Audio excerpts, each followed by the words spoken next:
أعوذ بالله من الشيطان الرجيم بسم الله الرحمن الرحيم سورة النساء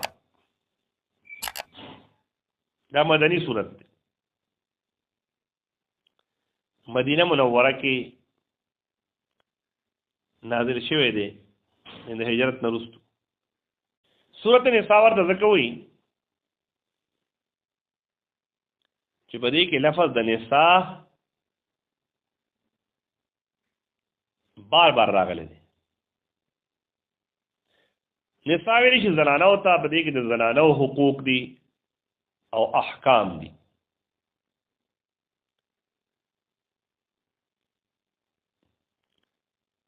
دا صورت د دې حالت جمعی دی سلورم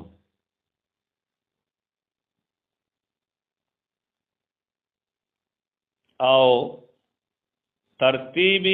نزولی دی صورت 92 دی 92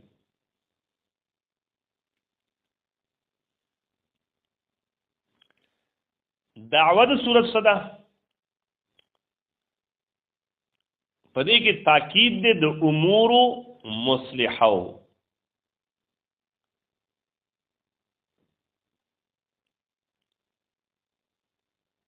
ربط نو سمالم انتظامی امور دی پدې کې د زنانو حقوق د یتیمانو حقوق د جهاد ذکر براشي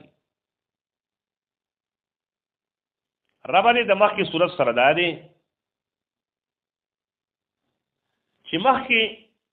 مقاصد ذکر شنو دلته کې امور منتظمه ذکر کیږي مخکې کې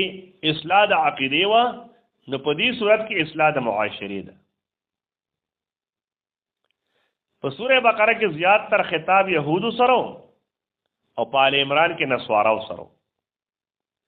دلته کې زیات خطاب د مؤمنانو سره دی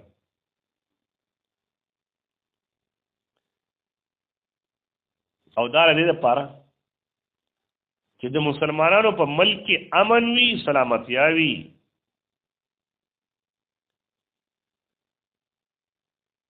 او خوشحالی وي بسم الله الرحمن الرحیم یا ایها الناس اے خلقو اتقوا ربکم ویریږئ د رب خپلنا الذي اغرب خلقکم چې پیدا کړی تاسو من نفس واحده د یو نفسنا د یو انسان نه آدم علیه السلام وخلق منها زوجها او پیدا کو الله تعالی د دغه نفس د پاره منها ان لها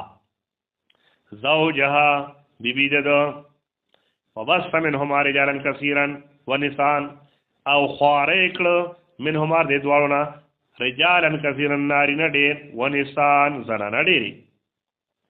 واتقوا الله يرګه د الله نه الذي اغا الله تساءلون چې تاسو سوال کوئ به پنوم د هغه برکت د نوم د هغه والارحام او یریږئ تاسو د صله رحمه د کټ کولو نه د خپلوانو سره د تعلق کټ کولو نه یریږئ ان الله بشک الله تعالی کان علیکم رقیبا دے پتا سبحان نگران او نگهبان واتو الیتاما او ورکه یتیمانو ته اموالهم مالونه داغي ولا تتبدلوا الخبيثا او مبدلوي تاسو پلیت لره به طیبه په پاک باندې په بدله د پاک یعنی اموال د یتیم مال خوراک دا مکوي ولې خپل مال بربادوي ولا تاكلوا اموالهم مخره تاسو مالونه داغي الى اموالکم د مالونو خپل سره داغي مال تاسو ته پاتې شو پلان وفات شه داغي مال حفاظت وکړي انه کان یقینا دا خوراک د مال داغي حوبا کبیره دا ګناه دلوي